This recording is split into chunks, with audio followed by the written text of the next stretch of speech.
Well, hello there, everybody, and welcome to another episode of the Rate the Record podcast, episode 28. No quirky intro this time, nothing super cheeky, tongue-in-cheek to say, I guess. Yeah, it's just wild to me. 28. I've shown up to something for more than half a year. Exactly. What is this? And I guess that means our punctual guests or hosts for the day are Kris and Savannah. See, that part of the introduction relies completely on what we say prior to that point. I had nothing to go on. It's like, oh, crap. Excellent. But yes, it is us, as it is always us, and thank you for joining us on today's episode. We hope you enjoy what you see going forward. If you do like what you see, don't forget to like, subscribe, comment, share, rate, follow. Don't follow us too closely, but follow us online. That's fine. Do that, and of course our socials, Facebook, Instagram, TikTok, Twitter, all of our audio platforms. Do all of that because we are trying to build a musical community and we want you to be part of it. Brick by brick. Yes, by brick, please. By brick. I can just keep doing miming. I need friends, and from the last time I said that, I have not gained any. So, I mean, I'm looking at you guys. But let's unveil the curtain a little bit, because I will say that when it comes to the singles reviews, yours are highly more viewed than mine are, so you must be getting friends in some places. They're my hot shit takes, is what it is. Well, people love your hot shit take mushrooms then. that was a bad joke. Anyway, yes, we are trying to build a musical community. I just got that! Oh my god, I'm so dumb. No, don't even worry about it. It's fine.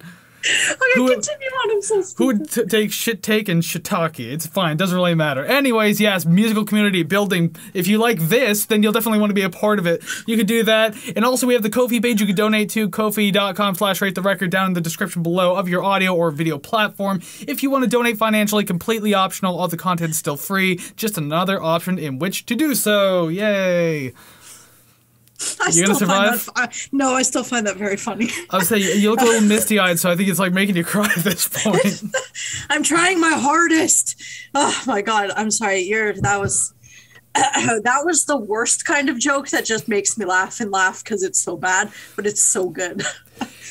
Well, just because you hear it, and then you're just sitting there like, what does that mean? What? Yeah, exactly. Like just crash into the wall. Oh, I get it. It's all good.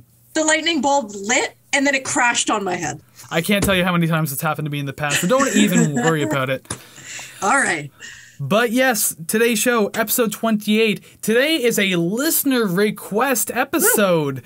Boom, we finally got back to another one of these. It's been almost 10 episodes. Again, that's not going to be the next couple of, though. The next 3 that are coming up are like, one, request me, request Savannah, request other album I can't remember. Woo. But regardless, yes, we have a string of them coming up. Today is the first of the 3 big ones that we have coming, and it's The Grapes of Wrath. That's the album, and the album is called Now and Again. You can see it on Savannah's shirt. For the video viewers, audio listeners, she's wearing a Grapes of Wrath shirt. Yeah. So that means at least we have one at least decent fan here for the band. Yes. I hadn't listened to this album before today, so that was me. And look... And I'm showing the CD. Exactly. I grew up in the 90s. As did I, but that was definitely not my collection. I was too busy listening to Korn. Anyway, just before we get a little too far into this, we do have a disclaimer that we like to read at the beginning of each podcast to make sure that we're all cool with things. We're on this all same level of things, and we're not being dicks. And even if we disagree, we're fine with just having a mature discussion about things, or mature in quotations. The disclaimer is as follows. The following thoughts and opinions we're going to discuss regarding this album is strictly of our own personal interests. We are not professional music reviewers. We are simply 2 friends having fun, discussing, and listening to music. We encourage respectful discussion and friendly banter of each episode, but we do not condone and will not tolerate bullying or belligerence based on the opinions of ourselves or others. This podcast is a casual and for fun project, and you are welcome to take what we say regarding the albums we rate with a grain of salt. Yay. Nice. Cleaner this time. No codcast like last week. I realize that every time you say grain of salt and I'm throwing salt at the camera, I'm getting salt in your eyes. I am so sorry, everyone. And meanwhile, I'm just showing it with my eye. That's all I'm doing. Yeah, I am a terrible human. See, now we need the asthma for the audio listeners so that, just throw it, salt into the microphone. You just hear that little... Nice. then it's just a behind the scenes shot of how much salt is all over our desks. Yeah, after 28 episodes, we don't clean any of the salt, so it's starting to pile up, getting ants, all that kind of fun stuff. Gross. But yes, episode 28, The Grapes of Wrath, the album Now and Again. I just keep blanking on the name. But anyways, that's the album that we're doing today. It was requested using the request form we also have down in the description below and on our link tree. So if you want an album requested, by all means, fill it out. And trust me, we will definitely take a look at it. We will consider it for down the road. And we'll maybe try to let you know if we can. We haven't let the other people know that we're doing it, but they're coming. They are. They're in the schedule. Maybe we should contact the people back after we decide to do an album. Just like, hey, we'll do this. We're going to get to it. Just hold your horses. Or just the day before it's released. Hey, it's coming out tomorrow. Yay, surprise. Quick email at like 6 a.m. Check out the premiere in 3 hours. Exactly. Excuse me. All right, so if you don't know who Grapes of Wrath is, no worries. Savannah's got you covered to let you know a little bit about the band and the album. I need to stop talking for a minute. All right. The Grapes of Wrath were formed in Kelowna, British Columbia, Canada in 1983 by brothers Kris and Tom Hooper, drums and bass respectively, and Kevin Kane on guitar. Vincent Jones on keyboards would be added as an official member by 1989, but the Grapes, which I shall refer to them going forward, released their debut album, September Bowl of Green, in 1985, only 2 years after officially forming. After releasing a Tom Cochrane-produced breakthrough album in 1987, they released Now and Again in 1989.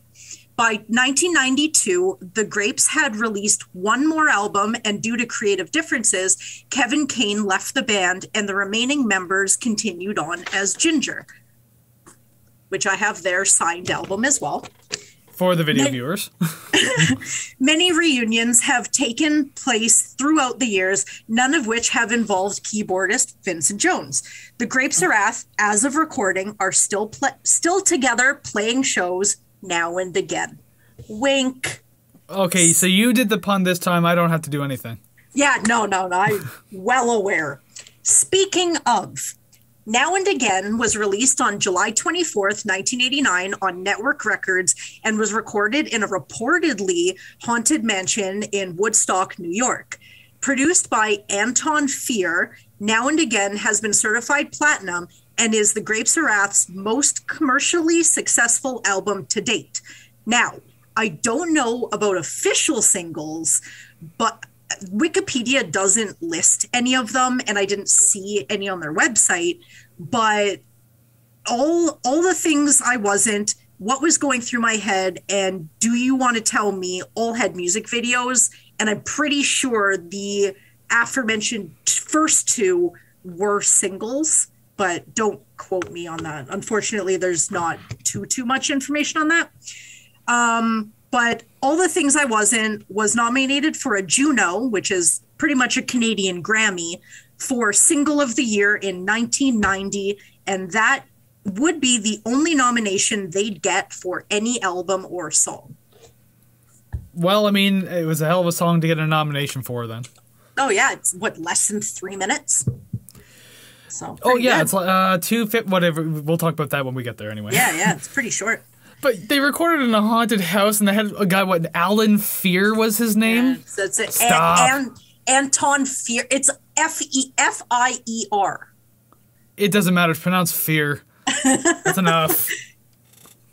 Yep. All right. Well, that means we can finally get into the discussion portion of the podcast. The longest portion of it. Okay. I do want to share a short little story about sort of my history, I guess, my interest in the band slightly. Sure, do it. So I remember going to a show in Toronto in 2011, and I had stuck around till the end. And I don't know why I started listening to them. I think I heard a couple of their songs, and I was like, I really want to know who this is. Then I started listening to their whole stuff. I kind of fixate on things that I enjoy. And so I went and I saw them in 2011. I stuck around and met them. That's when they signed my CD and stuff like that. They literally told me that I was the youngest one at their show, and I was 23 years old. Wow.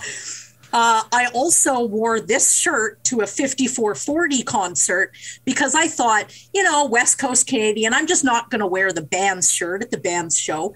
I didn't know that the singer bassist Tom Hooper plays keyboards for 5440 live. So every chance the band got, they pointed at me so he would see I was wearing their shirt because silly me was in the third row. Well, to be fair, you didn't know, but I'm pretty sure he was flattered nonetheless. Oh, yeah. Well, he was taking cell phone video of the crowd, and you could tell that he's going across and dipping down at me, then dipping down at me. I'm like, oh, my God. Zoom out. And it was one of those, like, I went to the concert alone. It was one of those, I really wish I could share that with somebody. But anytime somebody asks anything about it, I'm like, I have to tell you this story. It made me so excited. I loved it. It's always nice to have like a little concert story. Like you're not going to have a story for every concert you go to, but some of them, they have entertaining stories. I have my own too, so yeah, awesome. Very good, very good. Heck yes. Okay, now we will get into discussing the album, The Grapes of Wrath, now and again. So song number 1, I guess the hit of the album, All the Things I Wasn't. Mm-hmm. You first, please. I did nothing but go first last week. You first. Fair. I like the guitar riff. To me, it sounds a lot harder than it probably is. So it kind of personally adds a little bit of mystique to, ooh, that sounds really nice. I like that. When the first chorus comes in with the strings, I feel like it really emphasizes just the feeling, which kind of sounds pretty sad and somber, even if you're not listening to the lyrics. It's funny that you made the note about like probably harder to play than it sounds on guitar, because I did make a note about like sounds like the kind of song you'd want to learn on guitar as if you were transferring to a more intermediate stage of playing. Yeah. This definitely feels like one of those tracks that could probably pick up like once you're done learning like Iron Man and Smoke on the Water and stuff like that, and like you're trying to learn Stairway to Heaven, then you can start picking up on this one.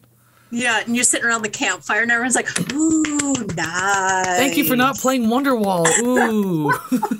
Oh, yeah, they get louder cheers than that. I think you get a lot of people walking away from the fire. That's not saying anything bad about Wonderwall, it's just the douchebags who always feel the need to play it out of nowhere. But anyways, that's a rant for another day. Anyways, here's Wonderwall. Yes, great riff to open the track for All the Things I Wasn't and Not Wonderwall. Yeah, the finger-picked melody, really pretty. I really enjoy it. It's memorable enough without like overcomplicating, so it's not too hard to remember and or forget, I guess. The softness of the voice is really fitting in this song, so that was really nice to hear. The mood is set very well. The harmonies of the strings and the vocals are in like the chorus specifically, I guess, are done so well, as you mentioned them already. Yeah. Yeah, the strings are a really good standout as they really do fit out. They fill out the soundscape of the chorus really well, because like in the verses, it just being like the guitar and the singing, it's very like bare bones, plain right singing to you, like passionate type thing. And then the strings just kind of come in behind it and fill out the entire space. So I thought that was really good. Nice touch to do that. And yeah, being under 2.5 minutes. I actually wrote that down too. So unlike last time when I couldn't remember. I'm going to read this like verbatim right off my sheet here. I'm conflicted to whether or not this was the appropriate length of song. The pros, it made good use of its time. It didn't spend too much time on one area or another. It got its point out really well without adding unnecessary portions. But the con is that I really liked what I was hearing, so my brain told me I wanted more. Yeah. Though I feel like one more verse and chorus thing would have been bordering on overkill at that point. Yeah. So I guess I'm more leaning towards good length, but there's still that tiny part of me that's just like, maybe a little more. Yeah, so then you just put it on repeat, and you're like, yes. As if I haven't done that before. But I think overall as a track, it fits just the way it is with the length that it is, so I would much rather just kind of leave it at that. It definitely feels like he was sitting in a room alone on the other side of the house during an argument, and he's just writing it while he's trying to cool himself down. Didn't the music video have like everyone in like separate rooms and everything like that? Yeah, and then the camera's just like panning to each one. I've seen the video like once and it wasn't too long ago, so I kind of remember it. Yeah. All right, we'll move on to song 2 then. What was going through my head? So Oh, I do just want to make a point, just because I didn't mention this at the beginning. If anyone is listening to this album along with us, which you should, it's great. There are two different voices that you will hear. Kevin on guitar and Tom on bass, they share singing. So when you hear different voices, that's why. Yeah, I definitely noticed that once or twice throughout the album. I'm just like, hey, this guy sounds a little better than this guy. I don't know. I definitely have my preference. And I don't know who's who, but I'm just going to go say, yes, that particular guy. I like that one. Point, just bring up anything you want. Excellent. But yeah, I do love the rich sound that started out this track. It's either a 12-string guitar or it's like a very heavily chorus-affected guitar. Regardless, it has a great tone. I really like it. This is very much a singer-songwriter type of song. The composition, the harmonies, it's the kind of track that I can actually see two people like sitting down and taking their time with, like messing around with a guitar and maybe some like vocal patterns or like lyrics or something like that. Like just two guys in a room just trying to write a track. This is the kind of, out of all the songs on this album, this is the one I could see it happening to. There's a constant feeling of like building throughout the entire first minute and a half of the song. Like it starts quiet, but like every like 8 bars or so, it feels like something's being added and it's building and building and building. So I thought that building was like creating a lot of intrigue, but the end kind of left a lot to be desired because I mean like it climbed a hill, it went down, came back up a little bit, but then just plateaued and left. I was hoping for like more of a grand finish, but it felt lackluster. So I don't know. I do like how the song ends with the, I guess, verse chorus. Cause like, I feel the verse sort of blends in with the chorus because they end the verse with what was going through my head. So it's kind of, I don't know, for me, it was a little hard to discern.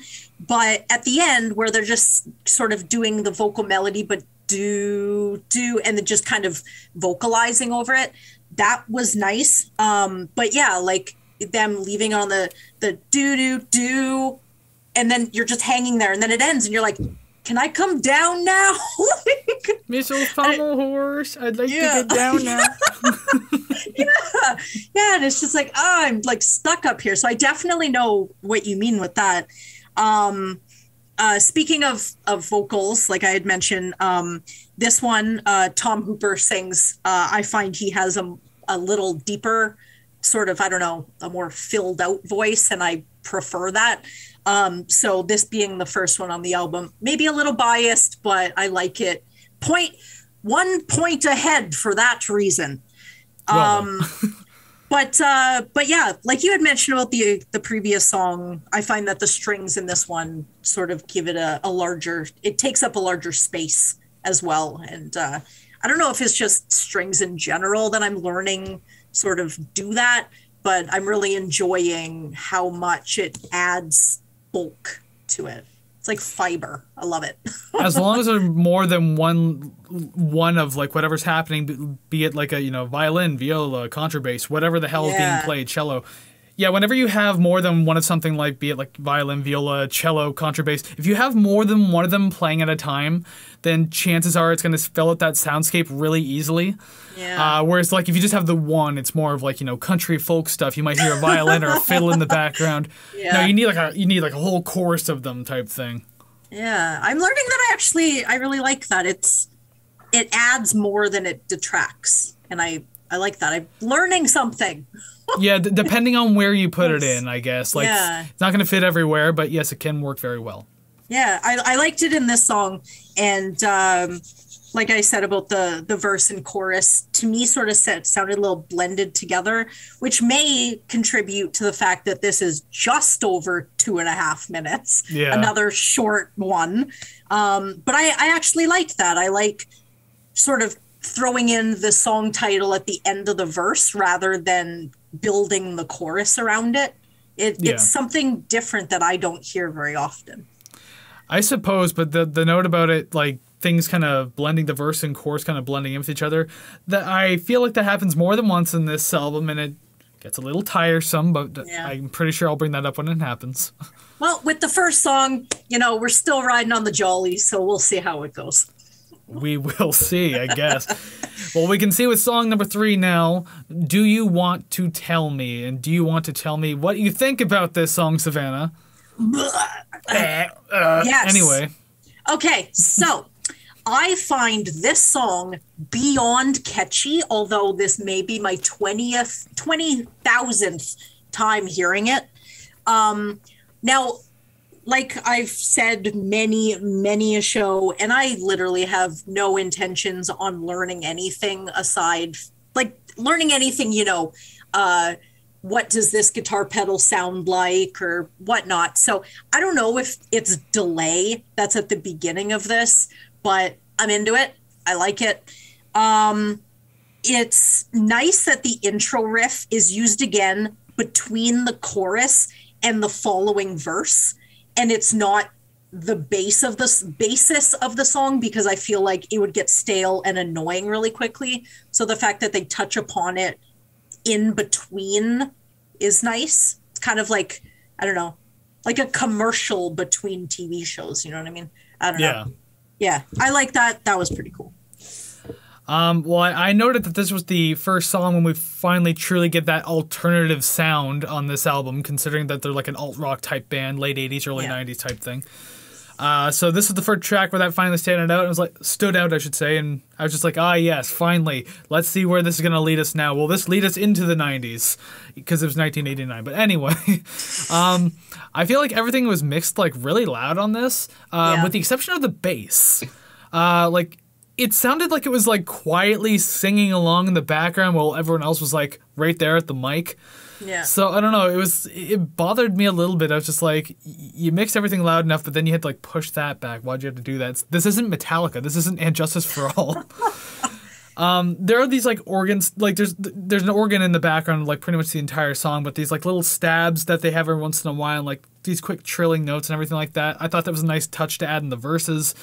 Aside from that, it kind of just gets buried in the mix, so sometimes you don't even know you're hearing an organ because it's so quiet or just behind you somewhere. So I don't know, that bothered me too. There was a lot that bothered me about the mix of this song in particular.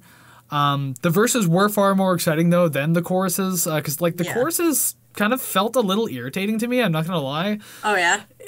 This is gonna feel weird to say because I don't know how else to describe it, but it kind of like lightened up the mood a little bit, which kind of cuts back on the energy as a whole, because I feel like the verse, it was like, I don't know, pressing forward with something a little more energetic, but then the chorus kind of brought that back, and I was like, oh, that's no fun.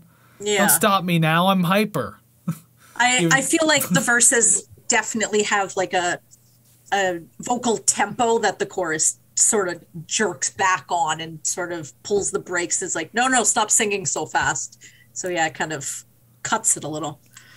And also too, it's weird because like there's a guitar solo at the end of the song and it sounds fine. I mean, like, I do like that nice slide style tone of the solo, but it's weird. I'm having like an opposite effect here because you have this clean tone on top of like rhythmic distorted guitars in the background. I didn't think that fit so well, but meanwhile, if a distorted solo goes over top of clean guitars, I think it fits. In this one, it just didn't sit so well with me. I don't know. Maybe I'm just being picky, but just when I heard it, I'm like, I like the tone. It's just too bad everything else that's happening right now. Yeah. I did not feel that way, and I enjoyed I know this one, the lap steel at the end. There he goes. And I did say like slide type. It's all more or less the same thing. Slide guitar, slide steel, or whatever. For someone who knows absolutely nothing, self-proclaimed, I'm just very glad that I've seen the music video a million times to know that it's a lap steel. Well, and I'm pretty sure you've listened to a lot of different music too, where you're just like, you keep hearing it and then you'll eventually read like the liner notes. Oh, that says lap steel for that. Okay, that must be what it is. Yeah, and then in one ear, in one eye and out the other. That's a really cool visual in my head. But anyway, just processing and deprocessing information all at once. All right, so song number 4, The Most. So I felt like with this song, there were like small things that actually worked for it, I guess. Like you have these pianos, they added some really nice color to the rhythm and everything, so I really enjoyed that. The tambourine in the chorus, that actually worked really well. I'm glad that they added it in because it really matched well with the pacing, so good job in adding that. It's not that I always pick on the tambourine, but sometimes I just feel like it's not needed, but this time it was. Nice. There were like swelling vocal harmonies in the chorus too, and I thought that was like another good touch to have. I like how they just kind of come and go, and they're not really overstaying their welcome, so I was really appreciative of that too. Like, this is kind of the point too. Well, I didn't realize that this is the point in the album where I'm trying to find as many nice things to say as I can. Because I'm not going to spoil too much, but as I go forward, some things started to feel like the same moving forward. So at this point, I'm still trying to say as many nice things, but you'll notice as my notes go on, they'll start changing up a bit. Overall, the song isn't all that remarkable. There you go. I just wanted to lead in with that. It feels like some fairly standard alternative and pop rock type of fare, but other than that, I mean, it had its moments, so plus for that, I guess. Okay, so I kind of can relate to some of what you just said, especially regarding, I guess, the review going forward. Now, regarding the song itself, I guess, I did write that I could grocery shop to this. Like, okay, in all honesty. I can't tell if that's good or not. Okay, in all honesty, that's how I started listening to them to begin with. I heard 2 songs from their 1991 album, which, side note, is my favorite one. But I heard those while I was grocery shopping as a kid, and then heard it again as an adult. And I'm like, oh, I love this song. Who is this? Thus, this began. But, so I guess maybe it's just more of a personal ridiculousness. I do find that the drums have this flair to them that is not overwhelming or like intrusive, but it's interesting enough, I guess. I don't know, just sort of, you know, extra hits on the hi-hat or something over here, something over there, but it's not obnoxious, and I like that. I appreciate the piano in it, and I feel like the song would kind of feel empty without it. Yeah. And I've never really been like a piano fan. Like keyboards, yeah, because you can kind of modulate them, sound like different things and stuff like that, or program them.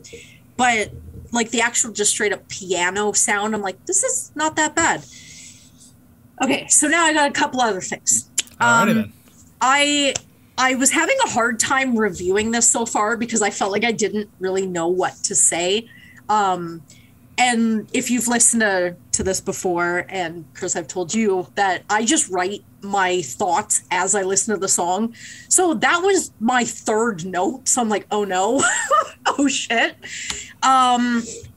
I did used to think that the vocal melody in the chorus was weird and awkward, but now I'm finding it sort of getting stuck in my head when I listen to the song. So it definitely grew on me like a wart, so it just won't go away. And I feel like a lot of what I want to say going forward is kind of like an umbrella comment on the whole album or the band itself, where it's like, this applies to everything, or the band is good, umbrella comment. So that's... Do you want to just say this one umbrella comment for the rest of the podcast and end it here then? Because I feel like I might be on the same page here. I feel that may be unfair to our requester, so I would like to continue on. But yeah, to me, it's definitely a put on in the car and just drive song. You know what I mean? It's not like a sit there and read the liner notes. This isn't the album, not song. Yeah, it's not the kind of album to review properly, despite the fact we just had to do that today. Yeah, it was a little just kind of like mindlessly have it on in the background, just enjoy what you're hearing. Yeah, and then 3 songs later, you're like, oh shit, I was supposed to be listening to that. Yeah, exactly. Yeah, it's going to be a little weird going forward. I try not to repeat myself in my notes, but sometimes you just have to in order to say something. And I want to make it clear, too, like, I know it sounds like I'm completely shitting on this album. There are some good tracks coming up and everything like that. There are tracks I really like.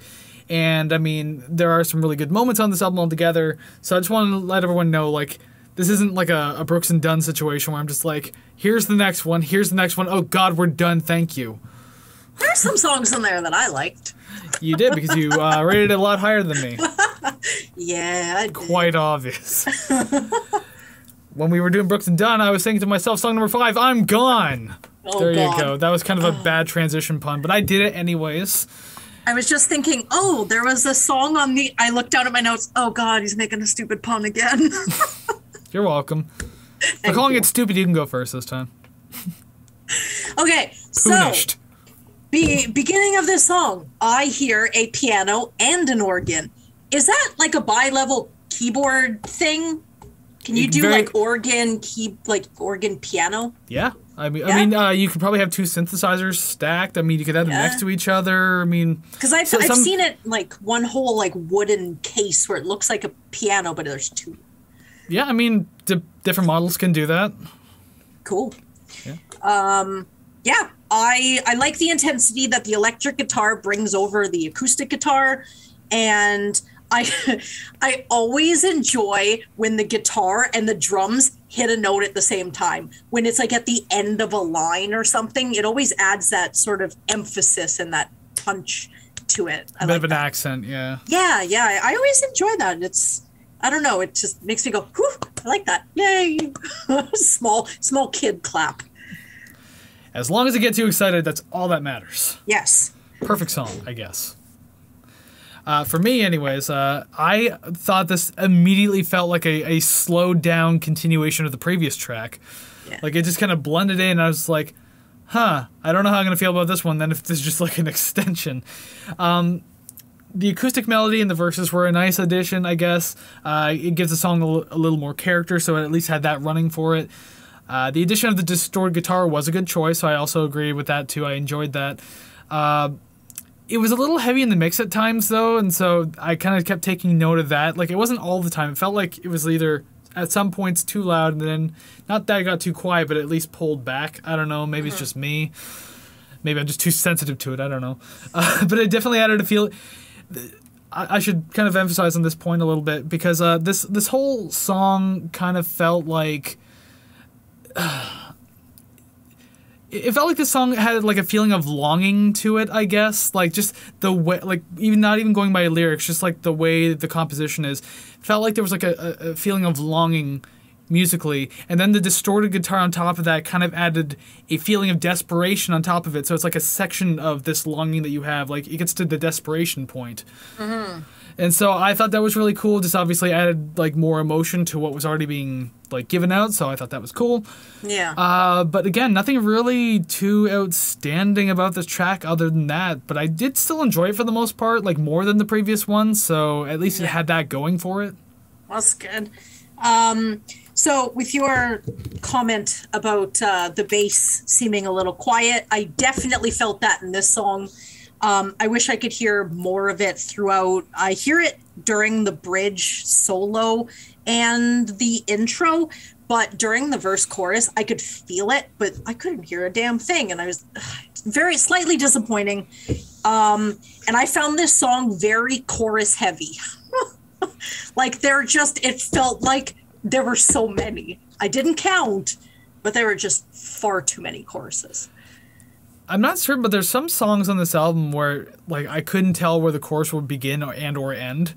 Just because of the way everything kind of blended. You don't know where one part... Actually, there's probably a note I have coming up not too far from now where it's just like, is this the chorus? Is this like a bridge? Like, what am I listening to right now? I honestly don't know. Yeah. Well, I think they're kind of classified like alongside alternative rock. I guess they're kind of folky rock too. Yeah, a little bit. Yeah. So maybe that's sort of the influence of the ramble on. I guess I would consider it like a city folk type thing, I guess. Yeah. Definitely an Animal Crossing reference right there. But regardless, yeah, like, because it doesn't feel like a country folk or anything like that, which, you know, obviously has more of a twang to it. Like, it's hard to explain, but you know what I mean. Yeah. Whereas this one feels like it was made for like the city, the alternative feel, but yeah, it still has like a folky kind of touch to its writing. Yeah. Maybe that's why some of this started to bother me after a while. I don't know. Yeah. It's hard to say. Well, we can see how we feel moving on as we get to the halfway point of this album. Okay. We can't see how we feel if we're blind. Good. I'm not the only one making puns today. Yay. As soon as you said see, I'm like, all right, there it is. Got a bite. Yeah, might as well just drop the lure and fish will bite eventually. Song number 6, Blind by Korn. Okay, so Blind by Korn. No, oh wait, wrong song. Shit. Wrong Anyways, song. wrong album, wrong song, wrong band, wrong genre, wrong period of year. time. Everything. But yes, okay, so it seems like the tracks that have more to offer usually have more of like the acoustic melody and like the finger picking stuff stand out a lot more than the other tracks. I instantly liked the melody of this song along with the bass partnering with the acoustic. I thought that was a nice touch to start out the entire thing. It sounds really pretty. Okay, yeah, here's the thing where I didn't know where the chorus begins or ends. The la la portion that was either part of the chorus or some small bridge was still really great though. I did enjoy it. Like, even with like not much going on in this track, another minimal one, kind of like All the Things I Wasn't, was like a minimal type track. Yeah. This part seemed to be like luscious with harmony and like soft atmospheric flowing, like just kind of pushing the song through and everything like that. It gives a nice, I wrote down specifically, gives a nice sensation of floating when you close your eyes. Nice. So I thought that was the song was really pretty for things like that, unlike my speech patterns. And yeah, there's also like a lot of auxiliary percussion used in this one too. I noticed, especially like in the last half of the track, because I heard like some timpani in there somewhere. God, I don't even remember everything I heard, but like there was a lot of auxiliary going on, made it feel very theatrical. So I thought that was kind of cool. That paired with what I feel were like quiet occasional pizzicato strings happening as well. I could be wrong about that, but I could have sworn that I heard it. It was just really quiet. It worked out well to help build the scene in my head. So yeah, not a bad song at all. I definitely agree with the... Sorry, I have to take a breath after talking so much. I have to agree with the auxiliary percussion. I made a note of that as well. I do like that the only percussion was really just sort of accented. It wasn't the main focus. That was really nice. My first line was just, "There's the bass I was looking for." So that was pleasant to hear after the last song. It it honestly never occurred to me that there was like barely any drums in this song until I actually had to listen to it critically. So like I say, at least once every show, I'm learning something and I'm actually paying attention to even things that I've listened to a million times before. So that's very cool. good. Very good. And I find that when the strings come in, it just kind of reminds me of like that really intense part of a drama film, where it's just like you feel sort of like you should watch your back, or it's just sort of, it's, I don't know, creeps up on you. And it did sound very dramatic, but I found that it was maybe a minute too long. I don't think the time bothered me so much. And I don't know, I just enjoyed what I heard, I guess, enough that I wasn't really counting or anything like that. But Yeah. On the notes of the drums too, or the lack of drums, it's funny because as the song was progressing through, I was quietly saying to myself in my head, like, I hope there's no drums that kick in. Like, aside from the auxiliary, that was fine, but I mean, like, no drum set. Yeah. I was just like, you got a good thing rolling.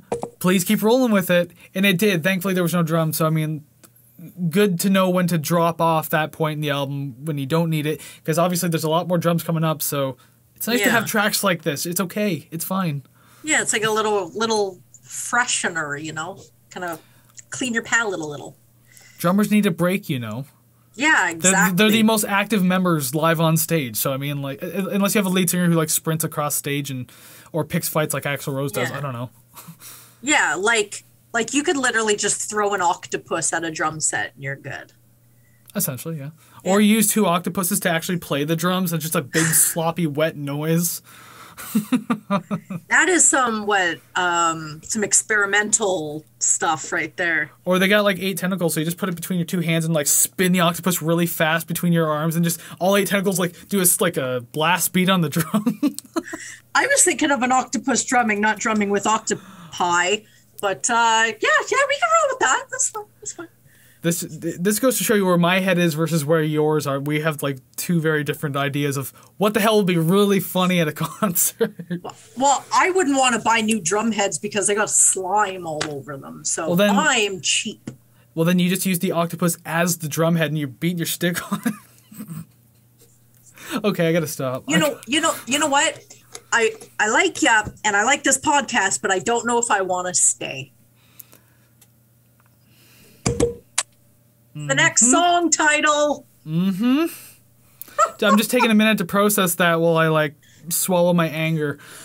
Now I know how you feel for like the last like 6 consecutive puns I've done over like the last 2 or 3 episodes. Yes. I mean, granted, when this podcast started, you were mainly the one like ripping them out, and I was just like, you need to actually quit this podcast before I fire you. Okay, but I do have to say, these song titles are not helping at all. They're just producing their own jokes. I can tell. Song number 8, but we'll get to that one in a minute because we have to talk about song number 7 first. I was just looking at my list and I saw I can tell. I was like, oh man, we're not talking about it yet, but I have to. Yeah, I mean, like, no, that's not the way it is. It is just talking in song titles. I like how I laugh at my own, but then I get pissed when you do one. Only I make the shit puns. All right, song number 7, Stay. We got to do this eventually. Yes. All right. So it started. I'm going to read this as exactly as I wrote it. Starting to feel a little like some of the other tracks, but the vocals. Okay, I completely wrote that note wrong, so it's okay. I'm going to improvise as I go now. Yeah, drugs are a harmful thing, kids. This song immediately made me kind of feel like this would fit in some sort of early 90s rom-com. This would be the song that plays during a montage of a guy driving around his city trying to forget about a girl, but then goofy shit keeps happening to remind him of her. Yeah. And so I was like, oh no, like I feel like I've probably heard this in a goofy, stupid 90s rom-com or something like that. God. Like it kind of reminded me, like, I don't know if anyone or you specifically have seen So I Married an Axe Murderer with Mike Myers. Oh, I know that I have, but I can't recall any at the moment. Extremely 90s playlisted, like for that entire movie, and I feel like this song would have fit in right at home on it. So I don't know. That's why it got me thinking that in my head. There's also the acoustic pairing off with like the electric guitar that really made for like an excellent tag team in a style. Especially in this kind of style that the track can pull off really well. I'm just trying to decipher my first note. I don't think I was actually looking at the page when I was typing, so I think my brain just shut off as I was just doing this, like pantomiming typing for the audio listeners. But yeah, this is definitely the kind of track to fill like space on an album, though. I wasn't all that fond of it. I mean, it sounds good, I guess, but it didn't add much to the overall picture. So, Okay, well, I disagree. I felt like the drums had like this delayed feeling where the snare hit is later than I would have assumed. So it kind of gave me that little bit of anticipation. And I always enjoy that, whether it's this song or any other ones that I have crudely tried to explain that about. I was so into this the first 2 times, I had to listen to it twice again to actually listen to it because, you know what, we're halfway through the album. I like this song. Like you said, the combo of acoustic, guitar, and electric just sort of ramp it up. The drums really put an emphasis on that last strum of the guitar at the end. It just sort of... The end was a nicely sealed box ready to send off. It didn't leave me wanting more. It capped it off. That was nice. And my last note just says, maybe I like this song. Can you tell? Well, at least one of us did. I mean, again, I didn't hate it, but just it didn't do a whole lot for me. By the way, I deciphered my first note here. Yeah. I was just mentioning that this song was starting to feel a lot like some of the others that I had already listened to on the album so far. Yeah. And then I said something about like, but the vocals do fit what's happening in this track, which I maybe it's just the singer himself because you said there's 2 different singers. Yeah. Maybe this is the one I like more. I honestly don't know. Pretty much whoever I think sang the first song is probably the better one. I don't know. I'd have to like go through and like. I made note of all of them, so I knew you would. I write down the times of the songs, like the duration, and I wrote down who sang what. Even though just listening to them, I can tell, but it's yeah. Me, a relatively new listener to the band, not really. Can't tell too much of a difference yet. Granted, I don't know how many more times I'm going to go back to this album, but maybe one day I'll finally learn. I really wish that we just stopped talking about the different vocals when I said I can tell, and then just go on to this song. But you already made the joke, so I couldn't do it a second time. Exactly, because then people like groan and cringe even harder than they did the first time. Keep going, Savannah.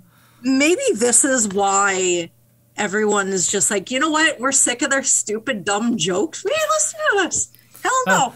That's why when we ask people to like and subscribe, they're like, why the fuck would I do that? It's like, that's a great question. If I wanted to listen to stupid jokes, I'd just go to my dad's house, man. I'll go listen to Dane Cook. Oh, burn. Shit. It got really nailed, that fucking dummy. Anyway. Dane Cook's dumb. Oh, and then Jeff Dunham, it's a double header? Oh. Yeah, I know, right? It's pretty bullshit. All right, I'm going to poke my fingers in my eyes for sure. First you listen to a joke thief, and then you listen to a guy who uses puppets, and it's not even funny anyway. Regardless, number 8, I Can Tell, next song on the album. This time you go first. I'm done going first for at least another song. This is the bar band I want to hear when I'm drinking a beer and waiting for my nachos. That is how I felt when this song started, that I'm just sitting there, and this is the band that you know is going to be there every Saturday playing just a couple originals, but mostly covers. I did like the song for that. Again, like I've mentioned a million times already, I still like the drum fills in this one. I will probably repeat that a couple more times. I like that during the verses, the music takes a back seat until the end of the line, and then it kind of comes back full force. So it just sort of, I can't really explain how I see that when I hear it, but it is audibly pleasing to me. And the chorus sounds like a pre-chorus to me. It felt like it was like gonna lead up to something, but then it rounded right back to the verse. I'm like, where'd you go? What is happening? So I did not appreciate that as much as I liked the drum fills. Maybe that's where I got lost at a lot of points where I'm just like, where is this chorus? Where is this verse? Where I felt that in like many of the songs, because it just kind of flowed one into the other without too much of a difference. This song had a really cool piano and bass groove that worked really well together, like going mostly in the beginning of the track, but I think it kind of went through the rest of the track as well. Or if I'm remembering correctly, it happened at the beginning and then it happened at the end. I don't know. I'd have to go back and listen to it again. But regardless, it sounded really cool. There was an addition of an electric guitar to it as well. And so I thought that sounded really good too. It was a great way to start the track, and so it got me like looking forward to this one a little bit. But unfortunately, the intrigue kind of wore off by the time the chorus rolled around. Mm-hmm. Or maybe it was the pre-chorus. I don't know. Maybe it was a bridge. Maybe I was like section C. I don't know. Yeah. It was really unfortunate, seeing as like, you know, the energy and the volume are picked up at that point in the chorus, so you think I would like it a little more. But I liked what was happening before it. So I was like, I don't know, try to run a song with this, but then they didn't. The song started to feel like a little more bland as it continued to roll on too. Like I was trying to like, you know, pick things out of the air. It was like, oh, I like this, I like this, but it got hard to do that after a while. It's just too bad that this song stayed a little too tightly in the lines, so to speak. Like it didn't really take any chances. It didn't try to pull out at least something new and exciting. It was just another song that kind of started to blend like everything else. So wasn't feeling this one too much. I found the vocal melody in the bridge, it was weird to me, and it kind of throws off the song a little. It doesn't last too long, and we're back to the good stuff, so that was fine, but it's something that every listen I noticed, I'm like, not my thing. But to piggyback on your comment, it was a lot of the same things the whole time. It could have either done something different, it could have had a longer bridge with a small solo, or it just could have been shorter. It felt like, you know, that snowball is running down the hill. It's not getting any snow. It's just rolling down, and that's it. That's it. That's another weird visual. I like the idea of this ball that doesn't change consistency at all, but it's supposed to be. Like, it's supposed to because it's snow. Yeah, and then at the end, you're like, the hell, man? Like, or like it's rolling down a snowy hill, it gets a little bigger, but then immediately hits a grassy patch, some snow breaks off, and then it goes through snow again, another grassy patch. It's like, it's just going to be the same damn thing forever. yeah, and you're watching it happen, but when it gets to you, you don't get any of the reward you just saw. You're like, oh, okay, great. Yeah, you just get the flakes that kind of fall at the bottom there. It's like, oh, that's disappointing. Yeah. It's kind of what I'm feeling about side B overall in this album, but I mean, there are still some tracks to go, so I might like some, I might hate some, we'll see. Yeah. Although, I don't know about hate, that's kind of a strong word for this album in particular, but we'll see. Number 9, Not the Way It Is the next track. Good energy in this song. The tempo is much higher than the other tracks, so there's at least that going for it.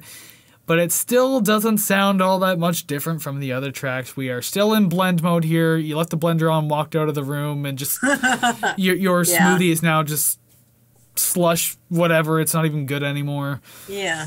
There is a decent guitar solo in the song, though, considering that there's not much of this kind of stuff on the album. Like, there are solos, but in this style, I guess, or at least the length of it, or what it was offering, there wasn't a lot of it. So it worked well here. I feel like being under 3 minutes made this song tolerable to me. Yeah. Because I would have lost way more focus in this track if it went over 3 minutes and 30 seconds. Yeah. But yeah, it stayed under 3, so I was like, okay, you know what? I can live with this one. It doesn't sound that bad, but it's not too long, so I don't have to like sit here forever through it or what feels like forever. So I gave it points for that. I do like the upbeat tempo. I am definitely a fan of these shorter, sort of punchier songs because they don't bullshit. They just get to the point. It's like two bars and then bam, vocals come in. I like that a lot. It's great for my attention span or lack thereof.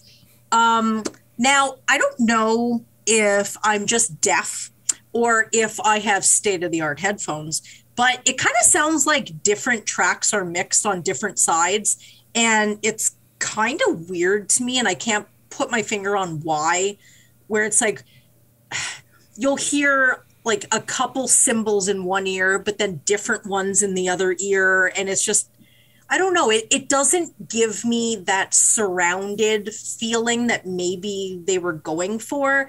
It just gives me like an awkward ASMR, like, please get out of my head feeling. Like, I'd rather hear it on both because going sort of back and forth is strange to me. But like I said, maybe I'm deaf. I like the melody of the song and the palm strumming, like the palm mute strumming on the guitar. I like that. I did write down that I wish it was longer somehow, but it's one of those vague sort of director's notes where it's like, make it longer. Well, how do we make it longer? What should we add? Just make it longer. You're the band. You figure it out. Yeah. So it's like, I don't know what I would add, what I would do, anything, but it's just, I really liked the energy, and I think I was just trying to suspend that a little longer. Yeah, fair enough. But as for me, though, I'm glad it ended where it did. I don't think it needed anything else, or else, again, I would have just, like, my eyes would have crossed, I would have started drooling, and just, I would wake up 3 songs later, like, out of a daze, and be like, oh, shit, I gotta go back. Yeah, 4 days later. Oh, boy. I miss recording the podcast. I just miss everything. Oh, no. No, that's fine. We can move on, though, because good news, I did the other 3 songs. It's fine. Yeah, you came out of hiding. I don't even think I was hiding. This is funny. Song number 10, Hiding. Oh, yeah. This is where I felt like I was losing interest in the album as a whole. Because once again, blending, like I could blend 2 hands together. Oh, it's just 1 hand now. That's weird. It's actually 2 here, though. You wouldn't even notice. Anyways, this track feels like a collection of inspiration from the softer works of Tom Petty and Bob Seger. I definitely heard both in this song, and I was just like, okay, that's fine, whatever. What else do we got? I do have to say that one of my notes just says, the way the chorus starts vocally makes me feel like this could be the intro to a 90s TGIF sitcom. So we've both made references to 90s television at this point. So yeah. We are in the same headspace somewhere on this. Yeah. I don't know if you agree with the Tom Petty, Bob Seger part, but that's just me. Little bit. Tom Petty for sure, especially the 90s stuff. And when I said Bob Seger too, I meant like his like later stuff where like more like faster and heavier rock oriented stuff was kind of behind him. Like we're talking like a rock, like all that crap. Against the wind. But anyways, I don't want to have to cover that song one day. I really don't. There were certain points of this track that I liked. Mainly when you heard like the tambourine kick in, for example, those sections felt really fun to me. But with that said, a track full of that wouldn't have worked either. Maybe I'm just being pessimistic or something, but I feel like this track was probably doomed from the start. There just wasn't much for me to grab onto. Not a lot of it was fun, and even the fun moments were just like, the sad part is that if there was more of this, I still wouldn't like it. Yeah. So it just, damned if you do, damned if you don't for this particular track. I find that the chorus is catchy, and I like how the music kind of complements the vocal structure, and not only in this one, but in a couple others before this that I liked. The instrumental break around 2 minutes is pretty solid, and I like the slower feel going back into the next verse. It didn't rush into anything. I don't know. I like the sort of slower feel. And I like that the keys play a big role in this song. At the end, it gets a little squirrely when it sort of does its little outro solo thing.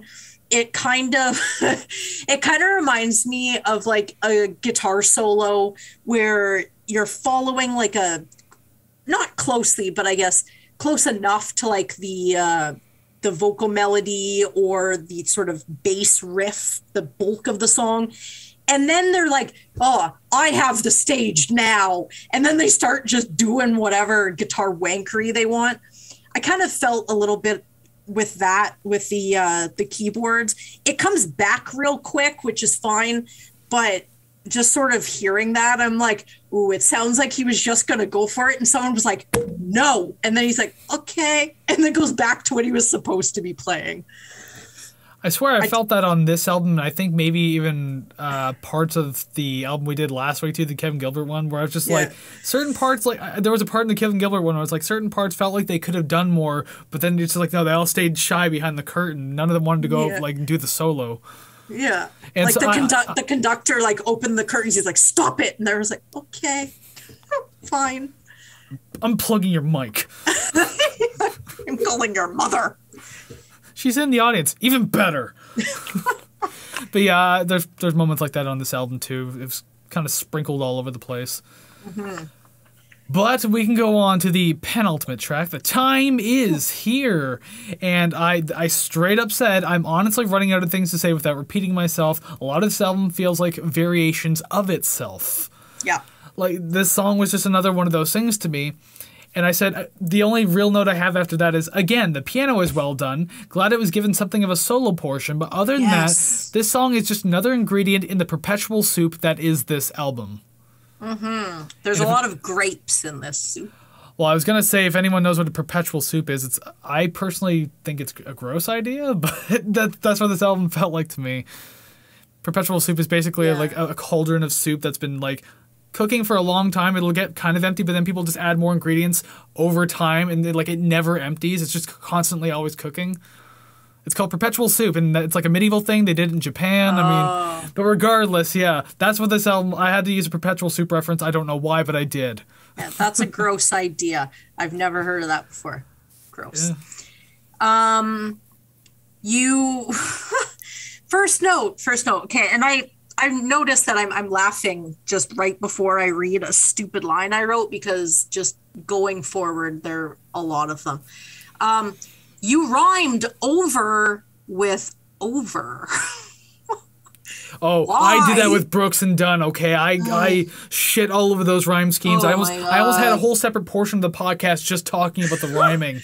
It was just this one song, but for some reason, I don't hate it as much as I should, although by the third time, minus 0.25 points, because that was annoying by the third time. First time, funny. Second time, endearing. Third time, shut up. I like you, I am enjoying these piano solos. Too bad we can never get a bass solo, but that's just a general gripe, not just for this album. And I found it is moderately, if not definitely repetitive. On that note of a bass solo, maybe a little pre-hint for next week. Don't worry, got you covered. Wink. I can't say too much more right now about it, but oh man, next week's gonna be fun.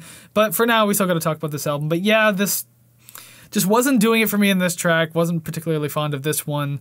So I was kind of happy that we're stepping into the final song now, number 12. But I guess we'll never know. But I guess we will because we're talking about it. I mean, we're gonna have to find out eventually. There's a pun that makes sense at the very least. I just noted that, like, you know, you start the album on a nice kind of acoustic melody. Might as well end it on one too. Yeah. It's tracks like this that makes me think that, you know, the run-of-the-mill alternative rock sound they had going through this album actually didn't help the album this much at all. It actually, if anything, kind of like maybe damaged it a bit, in my opinion. Because this track is nice. There's a lot more going for it, even though it has like less going on, I guess. It's more one of those minimal productions. Like, the strong suits are definitely these, like, quieter tracks that rely, like, a lot on harmonies, interesting melodies, and then the string additions come back in as well. The song felt very warm and very nice, so, like, I don't know. They have a strong suit in writing this kind of quieter, softer, definitely, like, I guess this is more of a folky kind of feeling music at this point. But yeah, like, everything else that was, like, rock-oriented in this one, I've generally, like, talked down on. But when it comes to tracks like this, I actually really like ones like this, so... Yeah. I'm kind of glad that the album sandwiches like good track, boom, everything else between.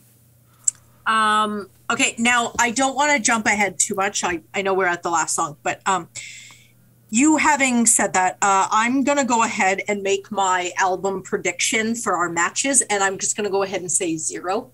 I prefer the more rock-oriented songs rather than these slower acoustic ones, but I mean, that's kind of been evident for the last 27 shows we did prior to this. So, I mean, not a surprise. I did make a note that it does feel like the album is ending how it started. Okay, so go listen to the intro to Blind again. It is different, I guess, different keys or whatever, but the pattern is very, very similar. So when I heard this one, I was like, hold on, I just heard this. Had to go back. And I was like, yeah, they're very similar. And I find that it's kind of weird to be on the same album with the same sort of, I don't know, same sort of intro. It's just weird. Sound like there's a second track of the same ilk. How dare you mention similarities, though, when every fucking song on this album started to just feel the same after a while. Now you mention it? Come on now. But this one was obvious. Those other obvious ones. I wish that the music had changed more during the bridge rather than just adding strings to it, because it made the vocal melody seem sort of strange and like it was a pre-recorded guitar track that they had just laid under everything and then just sort of built on that. Yeah, that was weird. I found this one a little boring, and I wasn't a fan of how it ended, because when the background vocals came in at the end, I really enjoyed that. And I thought that maybe that would add a little bit of bulk. Then there would be another chorus afterwards with those background vocals to kind of beef it up and then end it there. But when the background vocals came in, it ended. And I was sort of disappointed with that. Well, at least one of us liked it. Yeah. Yeah, it's been apparent too in past episodes with like your preferences and then mine. It's like I always have a soft spot for like the sappier or quieter sounding songs and everything like that. So I'm like, get them off the album. I'm just like, you shut your mouth or you're fired. How about? I'm in a union. Not that I would allow you to be in. But now we are at the end of the episode. That is the 12-song album, Now and Again by the Grapes of Wrath. So thank you very much for joining us on this one. And if you liked it, make sure like, subscribe, comment, share, follow, rate, all that fun stuff. Let us know what you thought about the album and all the songs and everything like that, because of course we want to know. That's part of having a music commentary podcast, is giving commentary, and we want yours too. Yes, and the more that you like and subscribe on YouTube, then the faster we can get monetized, and I can get my money back for this T-shirt that I bought solely for this show.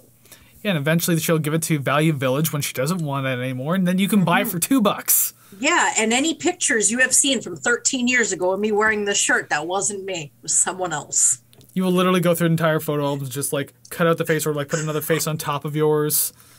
I did a picture of it the day I bought it, and I'm like, oh my God, that was in 2010, 2011. All right, it's been a long time then.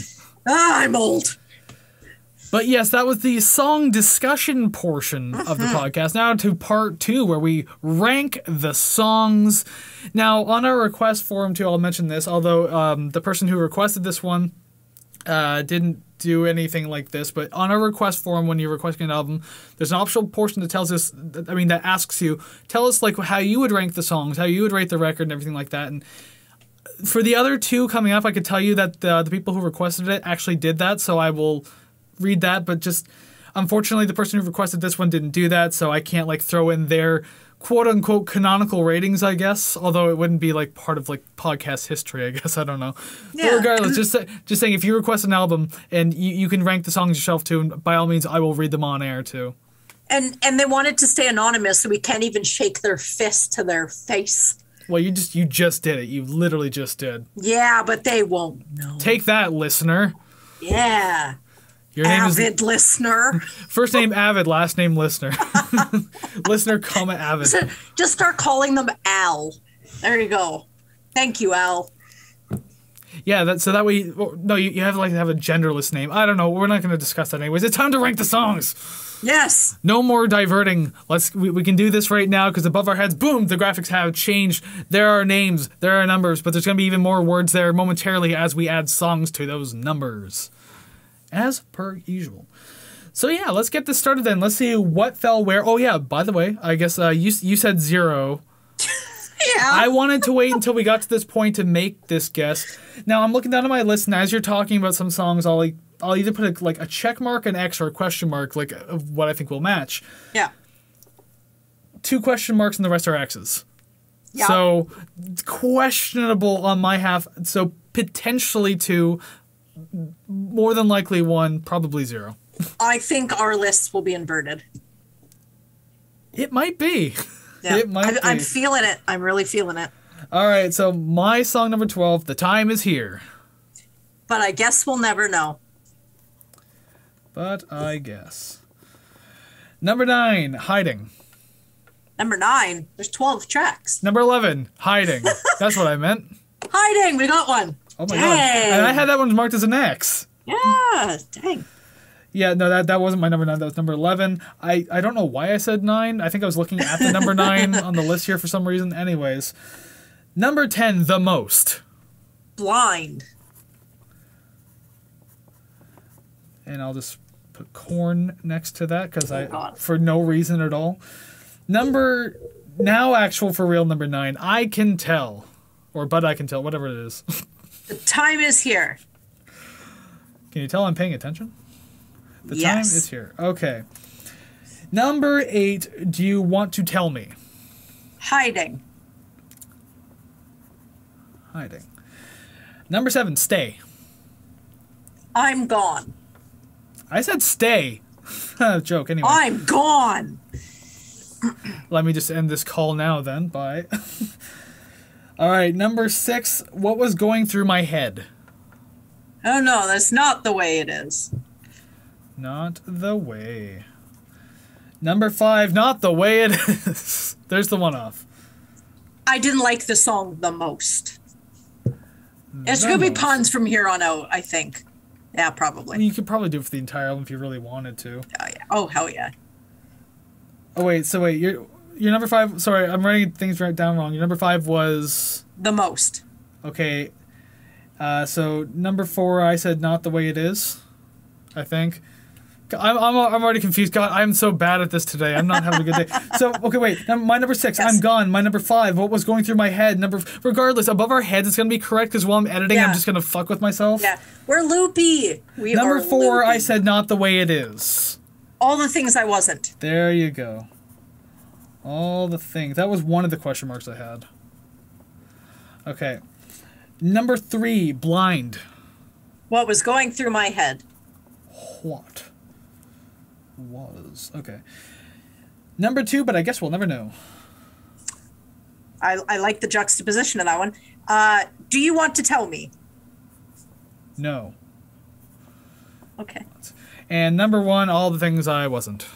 I knew that. Stay. Well, again, it's one of the quieter ones. It worked, and also I was the most familiar with that one, and so because of my comfort level, I guess I made it a bias a little bit. With a lot of the almost all of the albums that either I pick or am super familiar with, obviously you listen to an album more than 3 times and you have a song you gravitate to. So I listened to this where I'm like, I already know which ones I liked the most. Listened to it and went, yeah, I stand by it. I definitely stand by it. So. Well, that works for you then. Yeah. So that's where we rank the songs, and even though I messed with myself a little bit in the middle there, oops.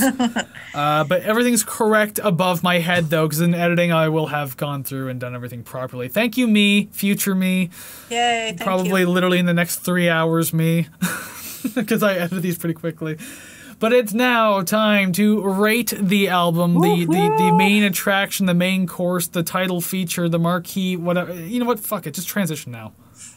Ah, there you are, the album rating screen. I missed you, but you are here again with an overstacked B tier and a bunch of other albums too, and we have one more album to add today. And of course, that's The Grapes of Wrath, and the album Now and Again. I'll get it right correctly one time. Woo! And then just dub that over every other time. Essentially, yeah. I mean, although that's more work in editing, and I don't really want to do that, so whatever. Just deal with my failures. But anyways, yes, time to rate the record, as so the title reads in our podcast here. And we have this album. We have to figure out where it's going. And if I'm not mistaken, last week I think I went first, so that means you can go first this time. Oh my god! Okay. 72.08, which is higher than I thought it was going to be. 72.08, repeating it so I can put it on a calculator. Okay, cool. But it's funny that you mentioned that it's like, wow, higher than I anticipated, because when I rated this record, I was like, okay, just after listening to it, it's like C or a C plus if I'm feeling friendly. Yeah. This ended up at 71.25%. I B minus the album. Really? And I was sitting there like, I had the exact same reaction when I counted my score. I was like, no. Like, let's go back over this again. No, 71.25, which brings our average to 71.66%. Oh my god, I did not. Oh my god, when you made a joke about, well, maybe we'll have another beat here, I was like, okay, mine's 72. And if you put yours even in like 68 and lower, then we're going to go C. Oh my lord, I had no idea. That's awesome. I didn't know if you would be the one putting it in the 60s or anything, but like, here we are, 71.66. That is a B minus tier album. Just waiting on Savannah to find the appropriate spot, as she's going to tell me where to put it. But I do indeed have to shrink this fucking B tier down again. Now, I know the position. It is actually completely tied with Big Wreck. The exact same score, 71.66. I can tell you mood-wise, I probably feel better about Big Wreck, so I'm willing to, if you are too, I'm willing to put it between Big Wreck and Daughters. Yes. Okay, that's fair by me then. Yeah, I am okay with that. The fact that they got the same score as Big Wreck is incredibly shocking to me, but pleasing nonetheless. Supposing so, huh? You know, I'll do this another time. I'm not going to shrink this down now. I'd just waste time on the podcast. But yeah, there you go then. A B minus album. Dang. It just, God, the Chili Peppers just keep getting pushed down further and further. I'm more shocked that Daughters keeps getting pushed down further and further, because I really like that album. that was your Redux fault. for year 3. Yeah, when season 3 of the podcast rolls around, we're just going to redux all of season 1. Everything's different now. I did not sign up for that one. Yeah, we're just going to erase our schedule as it is now and just boom, season 1, redux, do it. Oh, God. Oh, God. Well, another B tier album, B minus specifically. This whole season 2 of the show, if you want to call it that, has been like vast majority B tier albums. Oh, my God. Which isn't bad. Really, I mean, B's are so good. Yeah, yeah. Yeah, and like we had a string of like 3 B's in a row, then a B plus. We have a B minus now. I mean, we also had a D and an A. So hey, we're still kind of all over the place. Oh yeah, you know what that spells? Bad. Even though some of them were good. But anyways, yes, that is the episode for today. So thank you very much for joining us on episode 28. We sure hope that you enjoyed it. And if you did, you can always let us know by liking, subscribing, comment, rate, follow. Fun stuff, happy stuff on all over the YouTube and audio platforms, wherever you may be listening and or watching. Yes. Do the positive things, especially if you happen to be listening on Apple Podcasts. Leave some reviews, hit the 5-star button, because those really help kind of like bump our position up in the music commentary department. So please do that. We want more people just like you to watch and listen to the show. Hell yes. Need it. But also, you can let us know more of this, like how much you love these episodes and stuff, away from like YouTube and the other platforms, because we are on social media as well. You can follow us on Facebook, Instagram, and TikTok at Rate the Record Podcast, Twitter on at Rate the Record, I should say, and then finally Gmail. You want to send us some questions, comments, concerns. We don't read the concerns or requests. Then by all means, you can email us over at ratetherecord@gmail.com. Although for requests, we do have that document down in the description below. Yes. If you do have an album request and you want us to check out something, fill it out, very brief. Your email is like the most personal thing, but even then we don't use it for anything, so don't worry. It's literally just there to help categorize like who's sending what, and that's about it. And so we can return and say, hey, we did your request, like we should do for this one. Yes, we did. Peter.theman@69.com. I don't know. So I didn't mean to read your email live on air. Oh crap! We're gonna have to just completely clip that, I think. Yeah, he's a member of a porn site and used that as his email address. How weird. But yeah, and also, if you like how mature we are in this podcast and how well we give our opinions on things, you can always also support us through Ko-fi, kofi.com/ratetherecord. Financial way to support the show. Completely optional. Everything's still free. Don't you worry. It's just there if you like us just that much more. And then and don't forget, we'll also like you just that much more if you donate through Ko-fi. Yeah, it's like everyone else. You. It's right there. Incentivizing. You like us, we like you. Grain of salt, that'll be you. I mean, grain of salt higher than everyone else. Yeah. Yeah, so you round it right back to the beginning. Exactly. You got to go full circle. So I guess we can end the podcast. But wait, just before we do, we usually give that one little hint, tiny little sneak preview what to expect next week, although I kind of already hinted at that earlier in this podcast. But next week is a lot of fun because I chose the album, and we all know that I have the best taste on the show so far. Hey, the rating scales don't lie. We have a whole tier list. Bye. Okay, I'll just describe the next show. The next episode, without Savannah here... We have a 3-piece band known for their alternative and progressive rock and metal stylings. They're a little zany, quite percussive, and this band sucks, if you catch my drift. Wink. I was going to say, we can't do Rush again, but Rush doesn't suck. We can do Rush again whenever the hell we want, but no, unfortunately it's not, because Rush doesn't do progressive metal, so... Yeah, I can see it. It's more prog rock. But anyways, no, it's not Rush, but it is a 3-piece band that takes after Rush quite a lot. Okay, I think I've said too much at this point. Yeah, that's kind of... But hey, you know what? It's fine, because if you're a fan of the band and you hear me say that they suck, I think you already know who the hell I'm talking about. That's a wink and a nudge to you fans. Anyways, that's next week. And so that means we're done for this week. So once again, thank you very much for watching. Until we see you next time, go listen to some awesome music like... Grapes of Wrath, for example. And also, by the way, thanks for the requests. Keep sending them in. We love doing them. It makes our jobs a lot easier so we don't have to figure out albums to do. Yes, thank you. So yeah, go listen to Grapes of Wrath. Why not? Good album. Apparently, surprisingly decent album-ish, kind of. Anyways, go listen to it. Thank you very much for watching. Take care, friends. Bye-bye.